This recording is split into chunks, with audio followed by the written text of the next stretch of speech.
गाड़ी के झंडा लाल किला पर रुकल बीर गोली कतना सीना पर।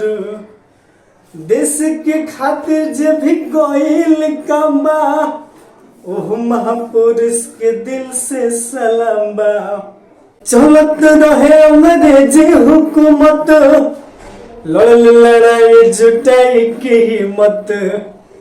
केहू मारल गोलियां केहू फेंकल बम हो हमार देश बना केहू से कम हो।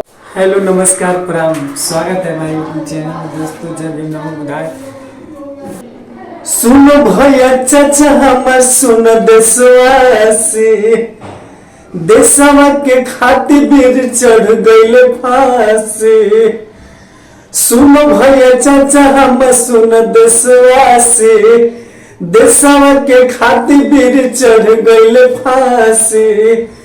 झुके न दिहले झंडा तिरंगा देशवा के निशानी बा। झुके न दिहले झंडा तिरंगा देशवा के निशानी बा। जे देशवा के खातिर देले कुर्बानी बा ओकर देन बा हमन के सही सलामत बन जा। ओकर देन बा हमन के सही सलामत बन जा। चलत रहे अंग्रेजी हुकूमत लड़ने लड़ाई जुटाई के हिम्मत। केहू मारो गोलियां केहू फेंकल बम हो हमार देश बन केहू से कम हो।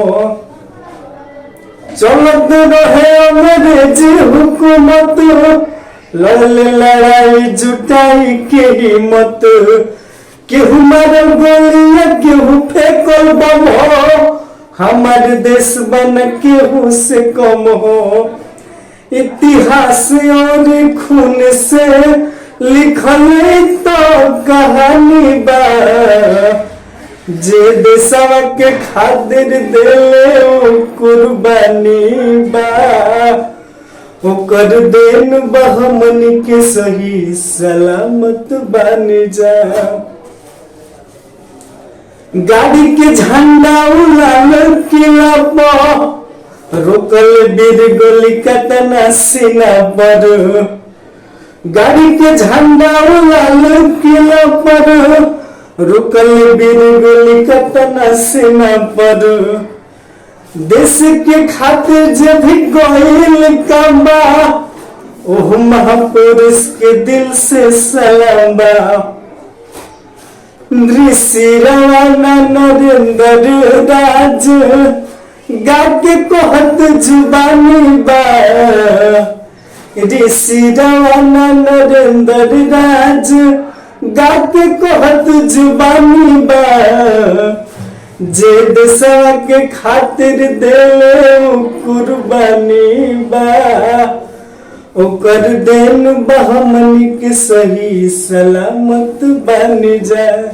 जय भीम नमो बुधाए दोस्तों। लाइक करें, कमेंट करें, अच्छा लगे तो शेयर करें।